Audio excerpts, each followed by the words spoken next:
Yeah! C'était vraiment le but de venir voir cette route-là qui a l'air assez intense. Mais tu sais, en été, ça va être pas super, je pense. Je suis quand même excité.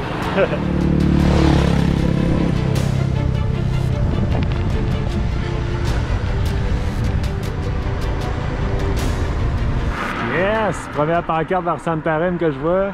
La route transamazonienne, c'est un projet fédéral du Brésil qui date des années 70, qui était de relier une route du nord-est jusque dans le fond de l'Amazonie.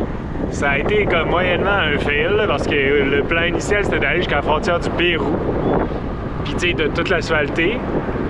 Parce que là, elle est asphaltée juste dans la moitié est, là, tu sais, la vraie partie dans l'Amazonie, de la route transamazonienne. C'est comme une trail de boîte, là, tu sais.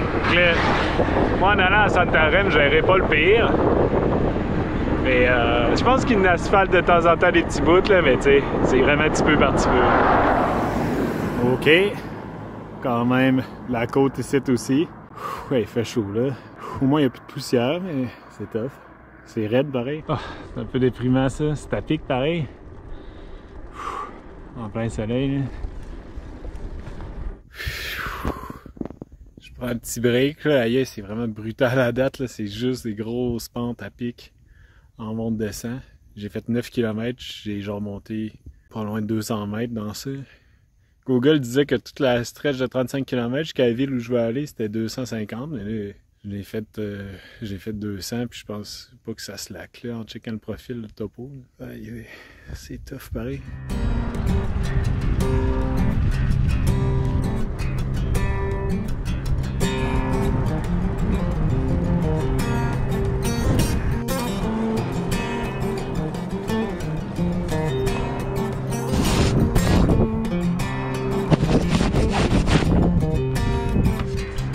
Fini par me rendre à Maracajá.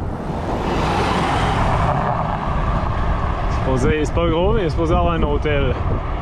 On va aller me rincer. Je suis bien arrivé à Maracana, je trouve un hôtel. On va chercher de quoi manger, mais là, c'est la lune sort des nuages.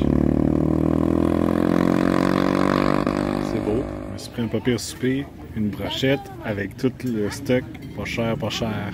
Mais ouais, c'était top. À date, le chemin, la route Transamazonica, je pense que ça va être de même pas mal tout le long. C'est pas plat pas en tout. On pourrait penser à l'Amazonie, c'est plat, mais non. Mais on va l'avoir. Là, je me sens fatigué, mais comme bon. Bien fatigué, tu sais, dans le sens, je me sens bien. Ça va être correct. Fait que je suis dans ma belle chambre.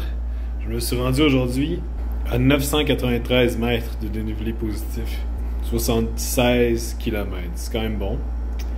Fait que ouais, c'est une grosse journée là, je la ressens dans les jambes, que j'ai pas fait, ouais, j'ai fait pas loin de 6 heures aussi. Ouais, pas 1000 mètres, ça commence à être pas pire, là, avec un bicycle de 120 livres, là. T'es 100 les mètres. J'étais prêt à partir de l'hôtel Bethel. Betelgeuse! Mais j'ai un flat en avant. Fait que je vais le réparer avant de partir. Ici, c'est mieux. J'ai un spot à l'abri que t'es en plein milieu de la route au soleil. Là, fait qu'on va faire ça tranquillement. Fait que je quitte Maracajá, petite ville sur la route. J'ai des petites villes comme ça, pas mal tout le long. Pas grosses, mais... Là, la prochaine est genre à 75 km. Je vais essayer de me rendre. Mais le profil, là, topo, a l'air encore pire qu'hier. Avec le flat, j'ai perdu un peu de temps. On va l'essayer, mais sinon je camperai au milieu quelque part.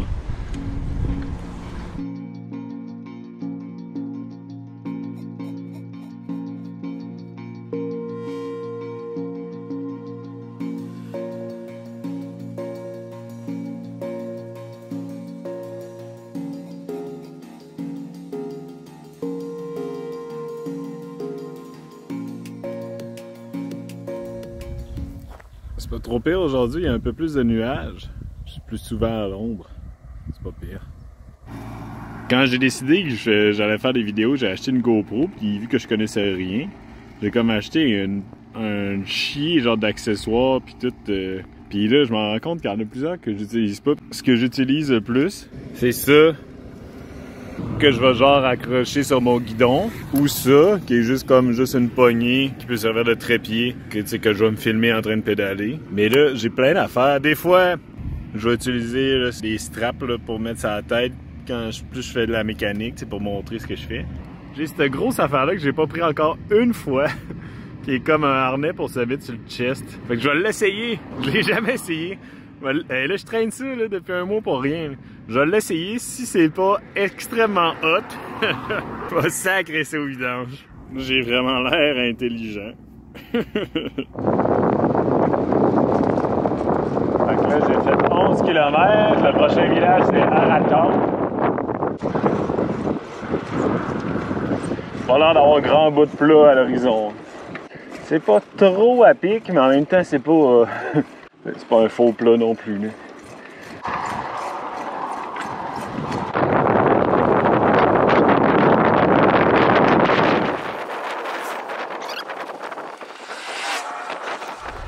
L'asphalte arrêtait ici à l'époque, mais là, je pense que ça continue. Je suis sur de l'asphalte neuve. Là. Il y a un petit bout un peu plat.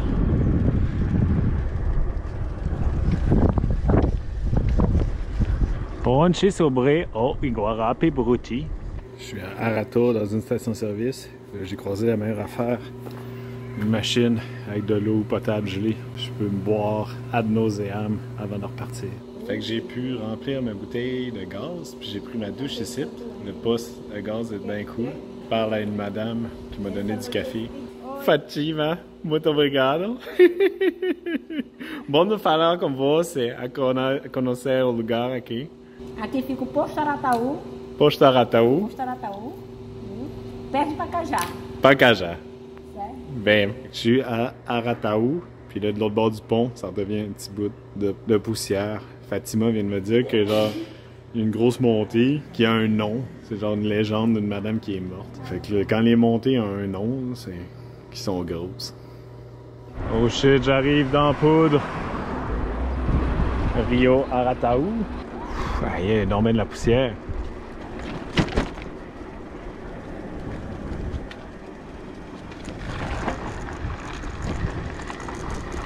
On dirait que j'arrive dans un western. On va l'essayer. Je vais essayer de me rendre à Pacajá, mais c'est pas gagné. Mais j'ai de l'eau et de la bouffe en masse si jamais. C'est beau par exemple les paysages, je trouve. Ouais, mais depuis Arataú, ça alterne quasiment au kilomètre entre asphalte puis gravel. Et boy, ce truc-là, il a l'air d'avoir des misères. Il est-tu arrêté en fait? Et ouais, il y a encore le monde descend, par exemple.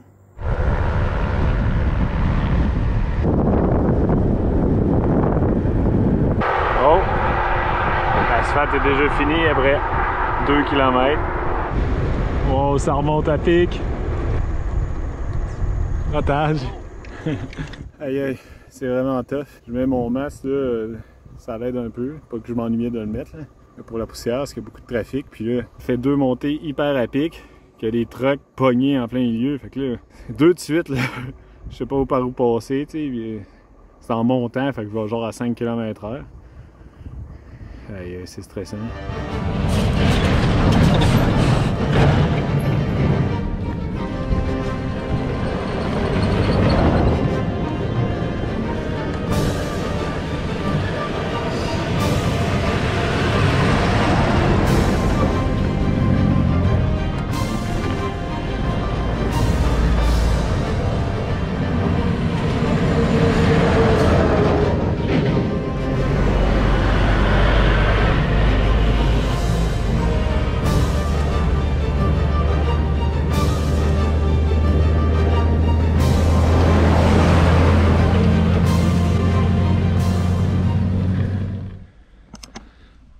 Aïe, je viens de me faire piquer. Bon, je suis sur le bord de la route. Il y a comme une espèce de terre-plein là. Sur le bord, j'ai été explorer. C'est pas le spot du siècle. Et je vais avoir un spot pour la nuit, caché de la route. Fait que il faut juste que je pose mon vélo dans ce petit bois-là. Allez donc.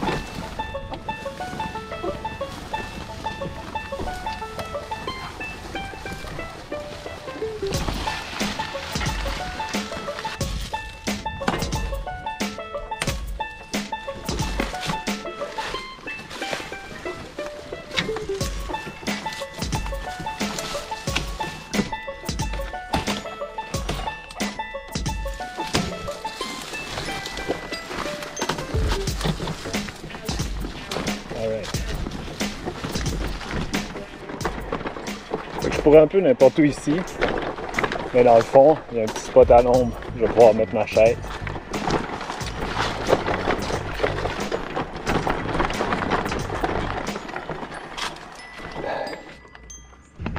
Alright. Fait que je suis caché. Aïe, ça remonte de l'autre bord, c'est fou. Je me suis un peu coupé avec les plantes piquantes aussi. Ouais, mais à date, Ruta Transamazônica, c'est rough. Mais en même temps, je suis venu ici parce que j'avais entendu que c'était une des routes les plus rough du monde, tu sais. Fait qu'à date, je suis satisfait. Je suis venu ici, tu sais, pour un peu tenter l'aventure. À date, c'est quand même l'aventure, là, à éviter les trucks dans la poussière et tout.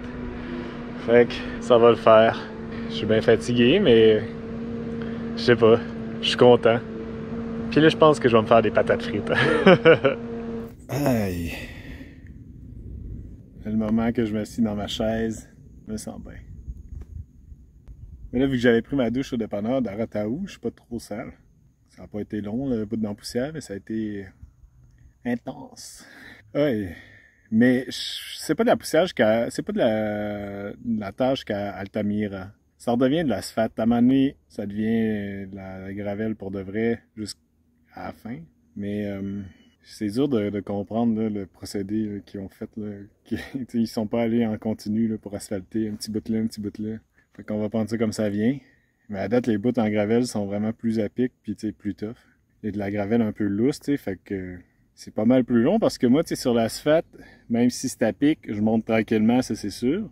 Mais quand je descends, mais là, je pognais 50 kicks, là, je me laissais aller, je briquais pas, je pédalais pas non plus, je me reposais. Mais je prenais mon swing, je remontais. Mais dans la gravelle, je peux pas aller à 50, tout va revoler, je vais me planter dans le clou, C'est pas la gravelle la plus textbook en ville. Fait que il faut que je tienne les breaks puis je descende là, à 15-20. Fait que ça fait qu'au cours de la journée, ben, tu fais moins de kilomètres.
Alright. Fait que je m'en vais par là-bas. Le spot, il y avait encore... Tu sais, je suis assez proche du chemin pour qu'il y ait de la poussière. Puis ça rentrait, tu sais, j'avais ouvert la porte. Ça rentrait un peu dans la tente. Je me suis mouché un matin, puis... ben, c'était plein de poussière brune. Je vais pogner l'amiantose.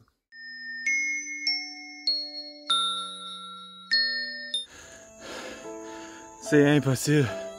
Je suis pas capable de te faire ça. J'ai monté la grosse côte. C'est tellement à pic. La gravelle est lousse, les trucks passent. Je sais pas comment je vais faire.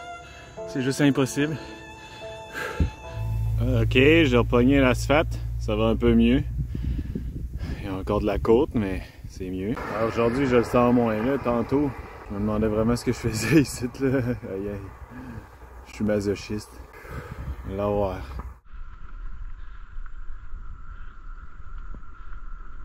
Alright, je suis arrivé à Pacajá.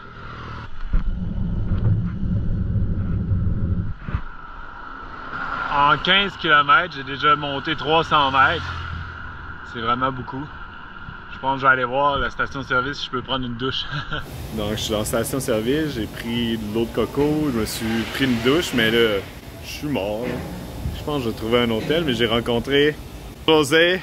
Bom dia, você é caminhoneiro do Bahia. Da Bahia. E faz a viagem do Bahia até onde? Até aqui o Pará. Até aqui para cá já? Até aqui para cá. Bem. Até Altamira, na verdade. Aí eu volto vazio para Ah, Altamira. E retorno para Bahia. Bem. E obrigado para a descrição da ruta transamazônica, que é poeira, que é asfalto, é bom de conhecer. Manda um abraço aí ao pessoal do Canadá.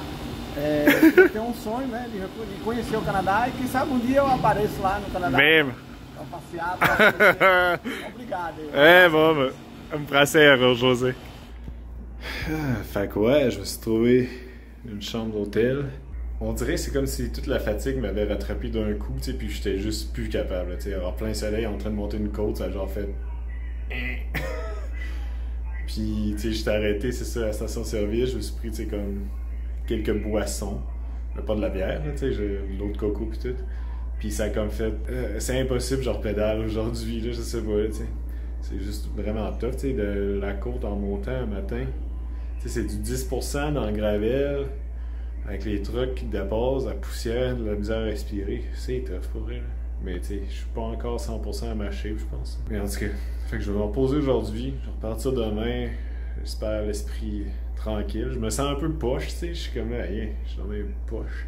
Ça sert à rien de le forcer, là, parce que là, les côtes, ça continue, fait que on va prendre ça relax. Mon hôtel est comme à la fois l'air chic, mais en même temps, tu sais, un peu ghetto, là, tu sais, il fait le look un peu soviétique, là. Hôtel Gianni. Hey, merci d'avoir écouté. Premier épisode sur la route transamazonienne. Là, je suis en ce moment à Alter do Chão. C'est une station balnéaire près de Santarém. Donc, quand je suis pas en train de faire du montage sur ma belle terrasse, je profite de la plage. Je vais passer plusieurs jours à Santarém avant de prendre le bateau vers Macapá et l'état d'Amapá. Et je me demandais, tu sais, vu que là j'ai pris pas mal de retard déjà, tu sais, dans le voyage avec le présent, peut-être que je ferais des vidéos un petit peu plus longues, là, vu que je vais avoir le temps à Santarém. Donc, je sais pas, tu sais, peut-être me dire en feedback quel format vous aimez, tu sais, 20 minutes, mais d'habitude, c'est comme un format que j'aime bien quand j'écoute des vidéos. Des fois trop long, c'est comme, tu sais, quand tu vois qu'une vidéo dure genre 1 heure et quelques, c'est genre comme un commitment, là, tu sais, c'est un peu moins tentant de cliquer. Mais dites-moi ce que vous en pensez. Si je prends du retard, c'est pas plus grave que ça, tu sais, mais je me dis, je pourrais peut-être en faire peut-être des vidéos d'une 30aine de minutes pour essayer de combler ça. Dites-moi ce que vous en pensez. Sinon, dans les prochaines vidéos, ben, je continue sur la route transamazonienne. J'ai encore un petit bout d'asphalte jusqu'à Altamira. Je vous invite à ceux qui ne sont pas abonnés de vous abonner à la chaîne. Je pense qu'à partir de 500, tout le monde reçoit une Lamborghini. Non, mais à 500, je peux utiliser l'outil Community puis faire des posts, là, tu sais. Ce que j'aimerais faire, parce que de temps en temps, j'aimerais peut-être faire des lives puis faire des questions-réponses. Mais tu sais, il faudrait que j'organise une date ou quelque chose, tu sais. Fait que si je me rends à 500, je vais pouvoir faire ça. Mais sinon, pas de stress. Je vous remercie beaucoup, puis bonne journée à vous autres.